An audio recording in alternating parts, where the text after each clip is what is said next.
दोस्तों आज के इस वीडियो में हम डिस्कस करने वाले हैं आपके BSc third year six semester zoology के पेपर फर्स्ट का यूनिट सेकंड, जिसमें कि हम फोर्सेस ऑफ इवोल्यूशन से जुड़ा हुआ टॉपिक डिस्कस करेंगे।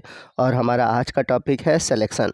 तो आज के इस वीडियो में हम जानेंगे कि नेचुरल सिलेक्शन होते क्या है और नेचुरल सिलेक्शन कितने टाइप्स के होते हैं। तो नेचुरल सिलेक्शन ज़्यादा इम्पॉर्टेंट है और ख़ासकर इसके जो टाइप्स है वो मोस्ट इम्पॉर्टेंट है। तो इस टॉपिक को हम डिटेल से डिस्कस करेंगे, इसलिए मैंने इस दो टॉपिक को दो पार्ट में बांटा हुआ। ये हमारा आज का पहला पार्ट है। तो चलते हैं नेचुरल सिलेक्शन की ओर। तो सबसे पहले जानते हैं कि नेचुरल सिलेक्शन होता क्या है। Increase in the best adapted traits of an organism as a compare to the less adaptive traits to the environment is called natural selection. कहने का मतलब ये है कि इन्वायरमेंट द्वारा जो बेस्ट एडाप्टिव ट्रेड्स होते हैं, यानी कि जो अच्छे नस्ल होती हैं, वो क्या करती हैं कि इन्वायरमेंट में जीवित रहती हैं। Then compare to less adaptive, यानी कि जो कैरेक्टर्स ज़्यादा एडाप्टिव नहीं होती, इन्वायरमेंट के अनुसार नहीं चलती, वो ख़त्म हो जाती हैं। और जो बेस्ट एडाप्टिव कैरेक्टर्स होते हैं या ट्रेड्स होते हैं वह इन्वायरमेंट में बचे रहते हैं। जैसा कि आप नीचे देख सकते हैं कि अफ्रीकी जिराफ में दो तरह की वैरायटी थी, एक लंबे गर्दन वाले, एक छोटी गर्दन वाले। तो जो लंबी गर्दन वाले थे वो ऊंचे पेड़ों तक आसानी से पहुंच जा रहे थे, इसलिए उनकी जो जनरेशन थी वो आगे बढ़ी। और छोटी गर्दन के जो जिराफ थे वो ऊंचे पेड़ों तक नहीं पहुंच पाते थे, इसलिए उनकी जनरेशन ख़त्म हो गई। तो कहने का मतलब है कि जिनका ट्रेड्स अच्छा होगा उनका नंबर इंक्रीज़ करेगा। This process of improvement and adaptation take number of generation, यानी कि ये जो इम्प्रूवमेंट का प्रोसेस होता है या इन्वायरमेंट में अडाप्ट करने का जो प्रोसेस होता है, ये कई जनरेशन से या कई जनरेशन तक चलता रहता है। तो ये जो नेचुरल सिलेक्शन की थ्योरी है ये सबसे पहले डार्विन द्वारा दिया गया था। आइए नेक्स्ट हम बात करते हैं टाइप्स ऑफ नेचुरल सिलेक्शन की, यानी कि नेचुरल सिलेक्शन कितने प्रकार के होते हैं। तो मेनली देखा जाए तो ऑर्गेनिज्म और इन्वायरमेंट के रिलेशनशिप के अकॉर्डिंग थ्री टाइप के नेचुरल सिलेक्शन होते हैं। पहला है स्टेबलाइजिंग सिलेक्शन, दूसरा है डायरेक्शनल सिलेक्शन और तीसरा है डिस्ट्रप्टिव सिलेक्शन। तो अगर हम बात करें स्टेबलाइजिंग सिलेक्शन की तो इसे सेंट्रीपिटल सिलेक्शन या फिर बैलेंसिंग सिलेक्शन भी कहा जाता है। तो स्टेबलाइजिंग सिलेक्शन होता कैसे है इसको मैं आपको समझा देता हूँ, इसके बाद इसके हम डिफिनीशन और इसकी जितनी थ्योरी है उसको समझेंगे। पहले आइए मैं आपको इसको एक एग्जांपल के थ्रू समझाता हूँ। तो मान लीजिए कि ये एक पॉपुलेशन है और इस पॉपुलेशन में कई तरह के इंडिविजुअल मौजूद हैं। तो यहाँ पर हम तीन तरह के इंडिविजुअल या फिर कह सकते हैं तीन तरह के जीनोटाइप लेंगे। तो कुछ के जो जीनोटाइप है वो है होमोजाइगस डोमिनेंट, यानी कि कैपिटल ए।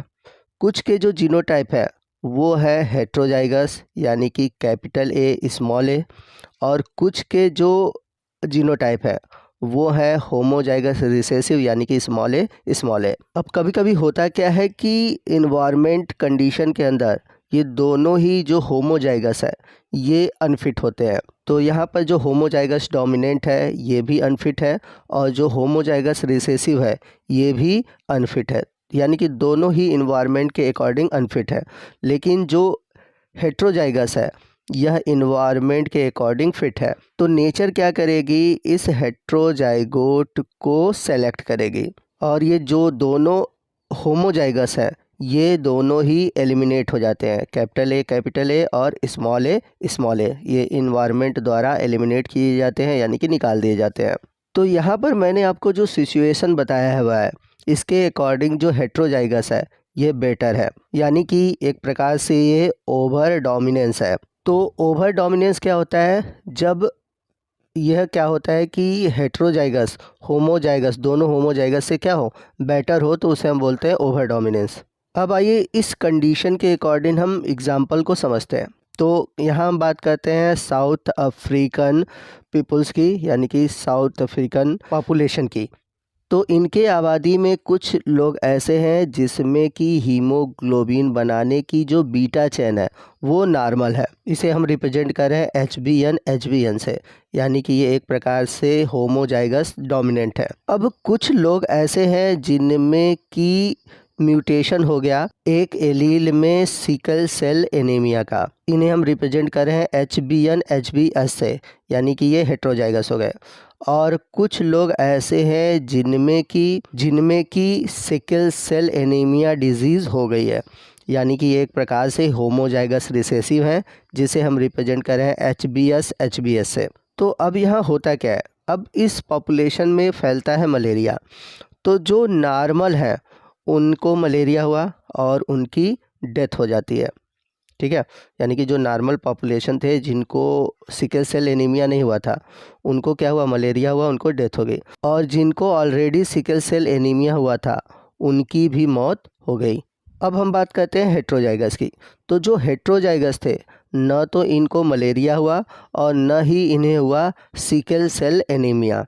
तो यहाँ पर मैं लिख सकता हूँ no malaria no sickle cell anaemia.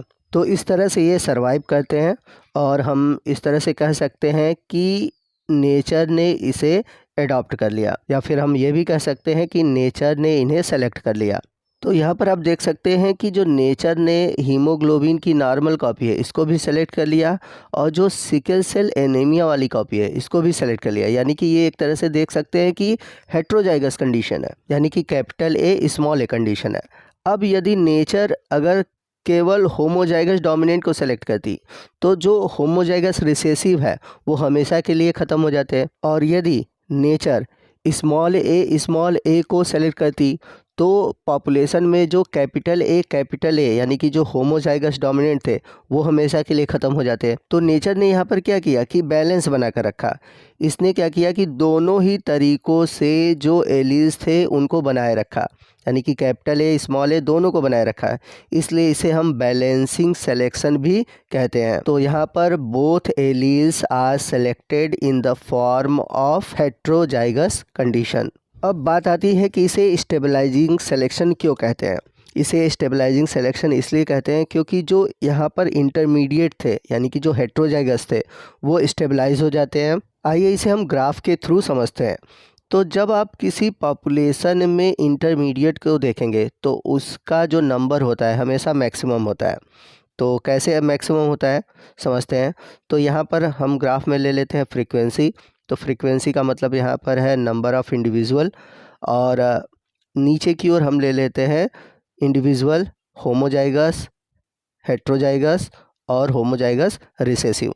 तो स्टार्टिंग में आप देखेंगे तो जो होमोजाइगस है और जो हेट्रोजाइगस है, और दोनों ही बने रहते हैं, यानी कि हेट्रोजाइगस तो ज़्यादा होता है लेकिन होमोजाइगस जो डोमिनेंट है और रिसेसिव है दोनों ही बने रहते हैं। लेकिन हेट्रोजाइगस का जो नंबर होता है वो ज़्यादा होता है इन दोनों के कंपेयर में। लेकिन जैसे जैसे समय बीतता है, ठीक है, तो जो नेचर क्या करता है कि जो हेट्रोजाइगस कंडीशन है उसको ज़्यादा सेलेक्ट करता है, और जो होमोजाइगस डोमिनेंट और रिसेसिव है उनको सेलेक्ट नहीं करता। तो इस वजह से ये जो मूवमेंट है वो सेंटर की ओर शिफ्ट होता है, यानी कि केवल हेट्रोजाइगस बचे रहते हैं और जो होमोजाइगस डोमिनेंट है वो रिसेसिव है वो ख़त्म हो जाते हैं। तो ये जो मूवमेंट है ये सेंटर की ओर शिफ्ट होता है, इसलिए इसको हम बोलते हैं सेंट्रीपिटल सिलेक्शन। और ये जो हेट्रोजाइगस है अंत में केवल यही बचता है, यही स्टेबलाइज रहता है, इसलिए इसको हम बोलते हैं स्टेबलाइजिंग सिलेक्शन। अब इसे हम थ्योरेटिकली कैसे लिखेंगे। तो हमारे पास 3 जीनोटाइप हैं, capital A capital A small a और स्मॉल a। अब इन तीनों में किसकी फिटनेस सबसे ज़्यादा है। तो जो कैपिटल A स्मॉल है वो स्मॉल a से ज़्यादा फिट है, ठीक है। और वहीं अगर हम कंपेयर करें कैपिटल A से, तो कैपिटल A से भी ज़्यादा इनकी फिटनेस है। तो आपको लिखना कैसे है आइए समझते हैं। It is based upon the concept of over dominance, यानी कि ये ओवर डोमिनेंस के कंसेप्ट पर आधारित है। तो ओवर डोमिनेंस होता क्या है, मैंने पहले ही बताया, when heterozygote is better than both homozygous, यानी कि दोनों ही जो होमोजाइगस कंडीशन है कैपिटल A और स्मॉल a, इन दोनों से बेटर हो हेट्रोजाइगोट, यानी कि कैपिटल A स्मॉल a, इसी को हम बोलते हैं ओवर डोमिनेंस। फिर इसके बाद मैंने बताया था कि जो हेट्रोजाइगस होते हैं ये सेलेक्ट होते हैं बाय द नेचर, और जो होमोजाइगस डोमिनेंट और रिसेसिव होते हैं ये एलिमिनेट हो जाते हैं, यानी कि प्रकृति द्वारा इन्हें निकाल दिया जाता है। तो ये जो स्टेबलाइजिंग नेचुरल सिलेक्शन है, सभी नेचुरल सिलेक्शन में सबसे मोस्ट कॉमन नेचुरल सिलेक्शन है। अब स्टेबलाइजिंग सिलेक्शन के बाद क्या होगा कि जो फिनोटिपिक वेरिएशन है वो रिड्यूस हो जाएगा। कहने का मतलब ये है कि पॉपुलेशन में जो अलग अलग फिनोटाइप थे, क्योंकि कैपिटल ए था, कैपिटल ए कैपिटल था, स्मॉल ए था, तो इनके भी तो फिनोटाइप थे। तो जब ये ख़त्म हो गए तो बस तो गया केवल कैपिटल ए स्मॉल ए, तो यानी कि केवल एक ही तरह का जो फिनोटाइप वेरिएशन था वही बचा, बाकी सब फिनोटाइप वेरिएशन ख़त्म हो गए। इसलिए यहाँ पे लिख रहा है कि स्टेबलाइजिंग सिलेक्शन के बाद जो फिनोटाइपिक वेरिएशन होते हैं वो रिड्यूस हो जाते हैं। आगे अगर हम बात करें, stabilising selection commonly uses negative selection to select against the extreme value of the characters. कहने का मतलब है कि जो स्टेबलाइजिंग सिलेक्शन है इसे हम निगेटिव सिलेक्शन भी कहते हैं। अब निगेटिव सिलेक्शन क्यों कहते हैं? निगेटिव सिलेक्शन इसलिए कहा जाता है क्योंकि यहाँ पर आपने देखा कि जो होमोजाइगस कंडीशन थे, जो डोमिनेंट होमोजाइगस और रिसेसिव होमोजाइगस थे, उन्हें प्रकृति द्वारा क्या किया गया था?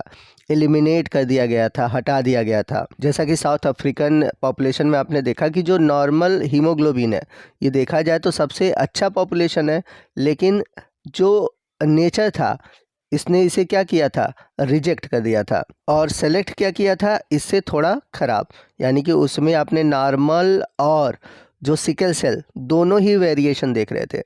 तो यहाँ पर नेचर ने क्या किया?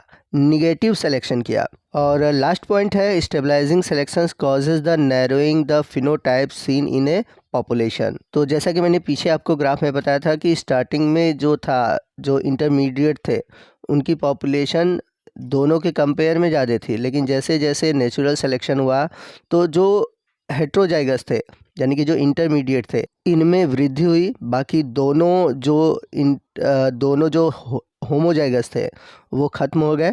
इस तरह से जो हेट्रोजाइगस का फिनोटाइप था केवल वही पॉपुलेशन में दिखा, इसलिए यहाँ पर जो सिलेक्शन था वो नैरोइंग हो गया, यानी कि हेट्रोजाइगस का जो पॉपुलेशन है वो बढ़ गया। तो ये था स्टेबलाइजिंग नेचुरल सिलेक्शन। बाकी दो और सिलेक्शन है जिन्हें हम दूसरे पार्ट यानी कि सेकंड पार्ट में डिस्कस करेंगे। तो आपको आज का ये वीडियो कैसा लगा कमेंट करके ज़रूर बताइएगा। वीडियो अच्छा लगा हो तो प्लीज़ वीडियो को लाइक करिएगा, अपने दोस्तों में शेयर कीजिएगा। और यदि अभी आप हमारे चैनल पर नए हैं और अभी तक आपने हमारे चैनल को सब्सक्राइब नहीं किया हुआ है तो प्लीज़ चैनल को सब्सक्राइब कर लें और बगल में जो बेल आइकन है उसे ज़रूर प्रेस कीजिएगा, ताकि जब भी मैं आपके लिए इस तरह के इन्फॉर्मेटिव वीडियो अपलोड करूँ उसका नोटिफिकेशन आपको मिलता रहे। तो मिलते हैं अगले वीडियो में अगले टॉपिक के साथ। तब तक के लिए जय हिंद, जय भारत।